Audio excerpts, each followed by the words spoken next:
스마트폰이라는 것은 PC방에 가는 순간 딱 1시간, 2시간이 아니라 24시간 내가 친구들하고 놀고 있을 때도 알람이 울리고요. 수업 시간에 수업을 받을 때도 인스타 생각이 나고 학원에 가는 동안 핸드폰에 넣어놓고 게임을 돌려요. 24시간 아이들은 지금 PC방에 있다고 생각하시면 돼요. 2000년대 초반에 컴퓨터가 집에 들어오기 시작하면서 정신건강이 갑자기 나빠진 건 아니에요. 근데 유독 스마트폰이 아이들의 손에 아이들의 몸에 24시간 쥐어진 이후에 정신건강이 엄청나게 나빠졌어. 잠자는 시간만이라도 가족과 대화하는 시간만이라도 학교에 있는 또는 학원에 있는 그 소중한 시간만큼이라도 우리가 확실하게 분리를 해놔야 된다. 이런 거 진짜 좋아해요. 부모님의 컨트롤할 수 있는 권한을 주세요. 그러면 안녕하세요. 윤옥희입니다. 지난 시간에 스마트폰 프리스쿨을 운영을 하셔서 아이들이 핸드폰 걷어주세요 이렇게 놀랄만한 행동을 스스로 먼저 하게끔 큰 변화를 이루신 선생님을 모셔서 좋은 말씀 들어봤는데요. 스마트폰이 사라진 교실의 저자이시기도 하죠. 구재원 선생님 모시고 또 가정에서 어떤 노력을 하면 좋을지 들어보도록 하겠습니다.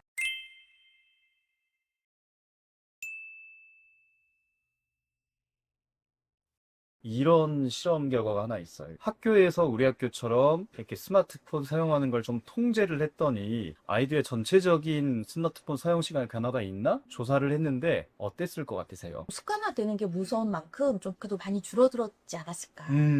그러면 좋겠지만 아닌가요? 네. 우리가 이쪽을 규제하면 이쪽에서 올라오는 풍선 효과라고 하잖아요. 부동산에서도 네, 그렇듯이. 그럴 수 있네요. 어머. 네. 그러니까 학교에서 못하게 하니까 집에 가서 더 하더래요. 네. 그래서 저희 학교 선생님들이 이제 이 문제는 우리가 어떻게 해결하면 좋을까라고 하다가 우리 학교에서 한 게 스마트폰 프리 스쿨이잖아요. 네. 가정도 변화시켜 보자 해가지고 스마트폰 프리 홈 캠페인도 한번 해봤어요. 스마트 프리 홈. 스마트폰 프리. 스마트폰 안녕. 네. 프리 홈인데 어떻게 했냐면 예능에서도 나왔는데 그 스마트폰 금욕 상자 있잖아요. 네. 요걸 이제 부모님들한테 신청받아가지고 희망하시는 부모님들 가정에 이제 나눠드렸죠. 총 한 50가정 정도 드렸는데 한 달 정도 지나고 나서 잘 참여한 가정은 선물도 드리고 그런 식으로 스마트폰 프리홈, 그러니까 프리스쿨의 분위기를 가정까지 온기를 나눠드리는 그걸 진행을 했습니다. 근데 거기에 후기까지 남겨주신 가정이 50가정 중에서 딱 4가정 정도 있었거든요. 네. 생각보다는 좀 적었죠. 뭐 물론 이제 후기 안 남기고 잘 훌륭하게 하신 가정도 있겠지만 이 성공한 가정들의 특징을 한번 살펴보니까 딱 한 가지가 보이더라고요. 뭔가요? 부모님들도 좀 같이 이렇게 좀 안 쓰셨나요? 어떨까요? 그겁니다. 그러니까 아이들보다 부모님들이 더 노력하셨어요. 그게 딱 유일한 공통점이었는데 제 일부에서도 말씀드린 것처럼 아이들이 느끼는 감정은 소외감이랑 억울함이자 그 감정을 읽어주시고 부모인 내가 예를 들어서 엄마가 애들은 이제 뭐 공부하고 있거나 책 읽고 있거나 뭐 다른 거 하고 있을 때 내가 장 가야 되잖아요. 그리고 학원도 좀 알아보고 국회 수천도 보고 네. 이렇게 하셔야 될 거 아니에요. 핸드폰을 많이 하고 있었다. 그리고 아빠인 내가 집에 와가지고 업무상 이유로도 할 수도 있고 또 취미생활도 하실 수도 있고 그런데 이런저런 이유로 핸드폰을 많이 들고 있었구나 라는 거를 아이들에게 먼저 고백을 하셨다. 그렇게 하니까 아이들하고 핸드폰 관련 어떻게 우리가 컨트롤할 수 있을지에 대해서 이야기가 시작됐다고 합니다. 부모님이 먼저 내려놓으시니까 아이들도 같이 내려놓을 수가 있었다. 선생님, 그러면 네. 이 부모님들이 그만큼 또 많은 노력을 하셨다. 그래서 좀 효과가 있었다. 얘기를 해주셨는데 네. 구체적으로 좀 어떤 노력을 하셨나요? 제가 수업 시간에 이야기했던 것처럼 아이들이 원래 느꼈던 그 감정이 소외감이랑 억울함을 있는 그대로 다 들어주셨대요. 뭐 예를 들어서 엄마인 내가 애들 장도 봐야 되고 학원도 알아봐야 되고 국회 수천도 봐야 되고 교육 정보도 좀 공부 좀 하셔야 되고 하니까 핸드폰을 많이 하시나요, 솔직히. 저도 마찬가지예요. 그리고 아빠인 내가 집에서 업무도 할 수 있고 취미생활도 할 수 있고 뉴스도 봐야 되고 하니까 핸드폰을 들고 있었던 그 장면을 누가 보고 있었을까요?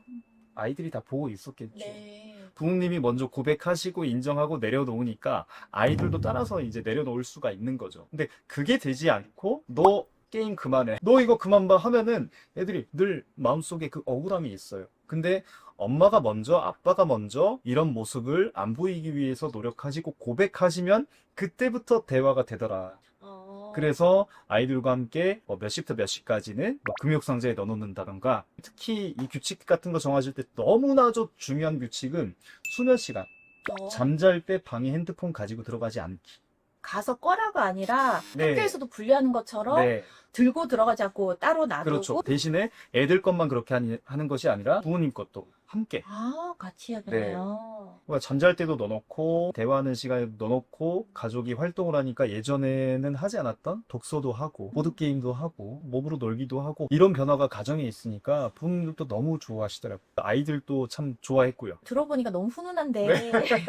아, 근데 요즘에 네. AI 시대 아니니까 학교에서도 네. AI 디지털 교과서 이런 것들로 그렇죠. 수업을 하는 경우도 많은데 네. 무조건 아이들에게 쓰지 말아라 하는 네. 것도 좀 고민되는 부모님들이 많으실 것 같은데 네. 이런 딜레마가 있으신 부모님들에게 뭐 한 말씀 해주세요. 저도 교사이기도 하고 부모이기도 하니까 이 부분이 참 헷갈리고 고민스러웠어요. 기생충 영화 한번 생각해 보시면 송강호님 연기하셨던 기택내 가정 아이들이 영화 초반에 이웃집 와이파이 찾아가지고 어디에서 핸드폰 하죠? 그 변기 옆에서 하잖아요. 네. 그 장면 저는 굉장히 인상 깊게 봤는데 박 사장, 네 가족 아이들 다송이 그 친구는 핸드폰 하는 장면이 있었나요? 기억이 안 나네요. 기억이 안 나시죠? 네. 그 친구는 핸드폰 하는 장면이 없어요. 그 친구는 뭐 하고 노냐? 집에서 할 수 없고 인디언 놀이하고 그림 그리고 캠핑 가고. 저는 이 모습을 보고 진짜 현실 고증을 잘 해놨다라고 생각이 들었는데 예를 좀 더 들어보자면은 이번에 2026학년도에 수능 만점 맞은 학생이 있죠. 네. 네, 광주의 서섭고의 최장호 학생이 네. 인터뷰한 게 있는데 그 친구도 마찬가지로 고등학교 가서 핸드폰을 처음 샀대요. 그러니까 자기 조절력이 어느 정도 성숙됐을 때. 이제 그 전에는 핸드폰을 쓰지 않고 책 읽고 뛰어놀고 이렇게 놀았다고 합니다. 네, 이번에 서울대 경제학부에 들어간 소재가 한 명 더 있습니다. 신라호텔 네. 이부진 사장님. 아, 네. 그분의 아들 임동현 군이 있어요. 삼성전자 이재용 회장님의 조카죠. 그 친구가 또 인터뷰가 또 있죠. 나는 고등학교 3학년 동안 핸드폰을 버렸다. 쓰지 않았다. 지금 삼성의 조카가 3년 동안 갤럭시를 버렸다고 합니다. 네. 그래서 서울대를 갔대요. 네. 여기에서 우리 부모님들께 주는 메시지가 있을 것 같아요. 예전에 그 실리콘밸리의 그 네. IT 기업인들 이런 분들도 네. 최대한 또 아이들에게는 스마트폰을 늦게 준다 뭐 이런 얘기도 있었잖아요. 네, 맞아요. 여기에서도 제가 배울 점이 또 있는 것 같아요. 네. 저도 지금 초등학교 4학년인데 지금도 없고 최대한 늦게 사줄 예정이에요. 아이와도 그런 이야기 하고요. 스티브 잡스나 빌 게이츠 자녀들에게도 최대한 늦게 이렇게 해줬는데 부모님들이나 일반적인 분들 입장에서는 헷갈리죠. 뭐가 맞는지. 지금 AI 시대고 디지털 교과서 한다 하고 막 학교에서도 마찬가지로 그런 거 가지고 과제 내주고 그런 시대잖아요. 기술을 대하는 태도에는 두 가지가 있다고 생각을 해요. 하나는 생산자의 입장이고 하나는 소비자로서의 입장이. 생산자가 되기 위해서는 현실의 역량을 키워야 돼요. 현실에서 뛰어놀고 책도 읽고 현실에서 친구들과 말다툼도 해보고 또 화해도 하고 이런 경험을 두루 해본 아이들이 나중에 커서 생산자로서의 역량을 키우는 거예요. 근데 핸드폰을 그냥 미성년자인 아이들에게 그냥 주면은 핸드폰 가지고 막 어떤 생산적인 활동을 하나요? 거기에 그냥 온갖 신경이 다 이렇게 뺏기고 그렇죠. 활용할 네. 수 있는 시간도 많이 줄어드는 것 같아요. 네. 그러니까 그냥 애들한테 이거 던져주면은 어른들도 저도 그 핸드폰 갖고 침대에 있으면 그냥 쇼츠 봐요. 저도. 저 이렇게 말은 하지만 저도 마찬가지예요. 인간은 어쩔 수가 없어요. 네. 다 마찬가지예요. 근데 가만히 두면은 이 디지털 기기에 소비자가 될 수밖에 없어요. 세상에서 가장 똑똑한 사람들이 만든 이 기기에 가만히 두면은 당연히 재밌는 영상 보고 싶고 게임하고 싶고 그러니까 나의 소중한 시간과 돈을 뭐 릴스나 쇼츠나 이런 거 보면서 이쪽에 소비하게끔 만드는 거예요. 어른들도 스스로를 제어하기가 힘든데 아이들은 이게 가능하겠냐. 이걸 만드는 사람들은 너무나도 잘 알고 있는 것이죠. 그래서 본인 자녀들에게는 최대한 늦게 사준 겁니다. 선생님도 초등 자녀가 있다고 네. 들었는데 스마트폰을 언제 사주실 예정이신 건가요? 수상의 아들이랑 7살 딸이 있는데 일단은 대학 가면서 사준다 라고 말은 했어요. 더 중요한 거는 아이가 그걸 충분히 수긍할 수 있도록 아이와 이 문제에 대해서 많은 이야기를 하고 애가 궁금해가지고 물어보기도 하고 학교에서 친구들이 이렇게 계속 게임하고 있는 거 어때? 라고 생각을 물어보기도 하고 이런 대화를 평소에 많이 하려고 노력하는 편입니다. 뭐 그렇다고 해서 완전히 뭐 디지털 금욕적인 생활을 시키냐 그것도 아니에요. 애가 시계폰을 차고 다니거든요. 네. 대신에 집에 개인용 태블릿이 있어요. 평일 30분, 주말에는 한 2시간 정도 시간 정해두고 게임하거나 영상 보고 납니다. 근데 스마트폰이랑 이 가정용 태블릿이랑 근본적으로 달라요. 그러니까 아버님들하고 이런 이야기 많이 하면은 나도 어렸을 때 PC방 많이 다녔다. 작가님도 많이 가셨나요? 저는 한 번도 안 아, 그래요? 열심히 공부를 하셨군요. 게임기가 있었고요. 네네. 그래요. 네. 그래요. 아무튼 근데 저는 PC방에서 살았던 그 시절이 있었어요. 누구나 다 있죠. 근데 우리 시절에 그 집에서 하는 게임기나 뭐 오락실 이런 거랑은 차원이 달라요. 이거. 어떤 점이 다르냐면은 내 주머니 속에 PC방을 항상 가지고 다닌다라고 생각하면 돼요. 그러니까 이 잠깐 이렇게 쓸 수 있는 시간이 허용돼서 잠깐 하는 것과 그렇죠. 내가 이제 언제든지 하고 싶을 때 그냥 꺼내서 네. 하는 것과 너무 큰 차이가 있죠. 그러니까 불안 세대든 이제 재채기든 어떤 데이터를 보든 간에 예를 들어서 뭐 70년대, 80년대 TV가 보급되기 시작하면서 아이들의 정신건강이 나빠진 적 아니거든요. 2000년대 초반에 컴퓨터가 집에 들어오기 시작하면서 정신건강이 갑자기 나빠진 적 아니에요. 근데 유독 스마트폰이 아이들의 손에, 아이들의 몸에 24시간 쥐어진 이후에 정신건강이 엄청나게 나빠졌어요. 가령 자살률 2014년부터 2024년까지 10년 사이에 성인의 자살률은 한 10% 정도 늘었어요. 근데 10대 초반, 그러니까 10살에서 14살 정도 되는 아이들의 자살률은 어느 정도 늘었을 것 같아요?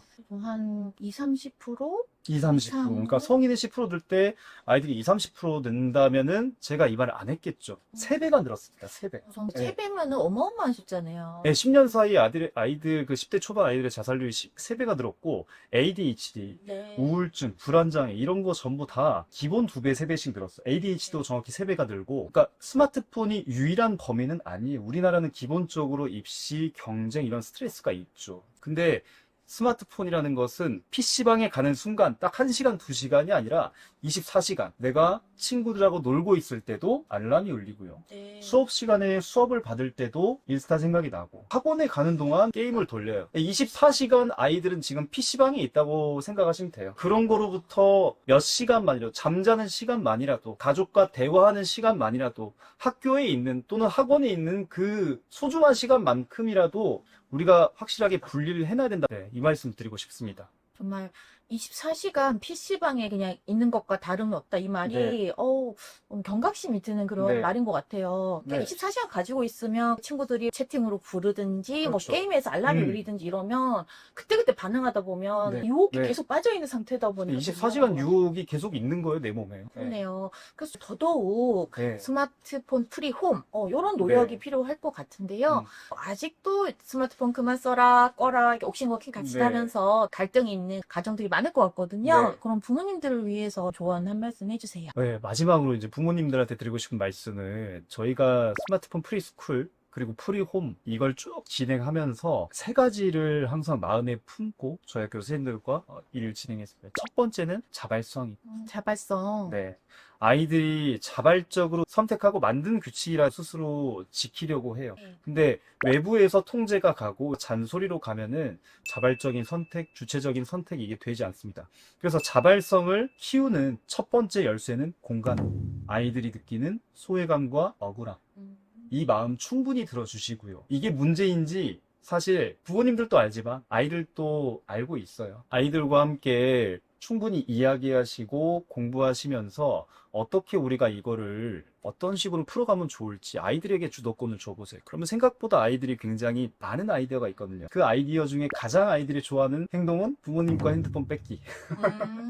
이런 거 진짜 좋아해요. 부모님의 핸드폰을 컨트롤할 수 있는 권한을 주세요. 그러면 부모님이 반대로 아이 거를 컨트롤 하실 수가 있을 거예요. 훨씬 쉬워질 거예요. 네. 그러니까 상호간에 그렇게 하면은 훨씬 더 가족들이 재미있게 할 수 있고, 두 번째 원칙은 공동체입니다. 나 혼자 노력하는 것보다 또는 우리 가족만 하는 것보다 옆집 친구들 또는 뭐 다른 가족들 마찬가지로 교실에서도 우리 반만 하는 것보다 우리 학교 공동체가 함께 하면은 훨씬 더 재미있고 신나게 할 수 있어요. 아이들은 원래 놀이라는 본능이 있잖아요. 핸드폰이 주어지니까 핸드폰에서 노는 거지, 핸드폰을 치우면은 애들은 애들끼리 잘 놀아요. 네. 저희 학교에서도 가장 많이 관찰되는 게 핸드폰이 있을 때는 몰래 막 쉬는 시간에 막 하고 이런 애들도 치워놓으니까 애들하고 더 활발하게 상호작용하고 더 재미있게 놀거든요.